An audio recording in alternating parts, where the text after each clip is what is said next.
વાત કરીશું જૂનાગઢની જૂનાગઢના વંથલીના કણજડી ગામે પાડાને કારણે ખેડૂતોને નુકસાની થઈ છે। 400 થી 500 વીઘા જમીનમાં કરાયેલું વાવેતર ધોવાઈ ગયું।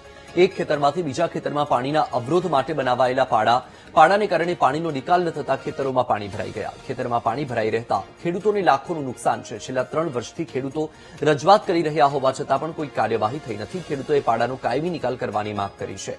મામલતદારે અગાઉના હુકમની અમલવારી થઈ હોવાનો દાવો કર્યો છે।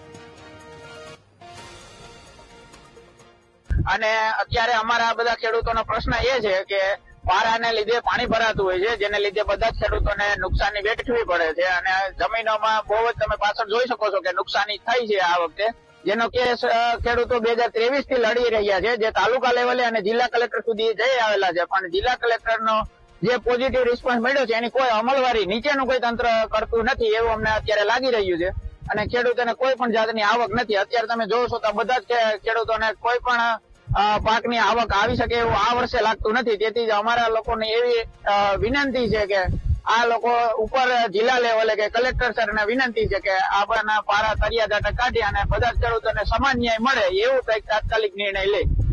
સમસ્યા સાહેબ અમારા ખેતરું ધોવાઈ જાય, 400 થી 500 વીઘામાં નુકસાની છે। એક જ વ્યક્તિના પારાની હિસાબે આ બધી ઉથલ પાથલ થાય છે। તંત્રને 3-4 વખત રજૂઆત કરી, સાહેબ અહીં જોવા આવે છે કે આ 4 થી 3 દીમાં થઈ જાય। 2023 થી અમારો કેસ હાલે છે, 2026 આવ્યું તો હજી અમારો કઈ નિકાલ આવ્યો નથી। અને જો આ ખેતરમાં મગફળી સાહેબ વાવેલી હતી અને 2450 રૂપિયાનું મણ બી આવીને વાવ્યું, આ બધી માંડી ઉછલાવીને કાઢી નાખી, તો આની જવાબદારી કોણ લે સાહેબ? આ વીઘા છે ને ઓછામાં ઓછા 400 થી 450 વીઘામાં નુકસાની છે અમારે બધા ખેડૂત।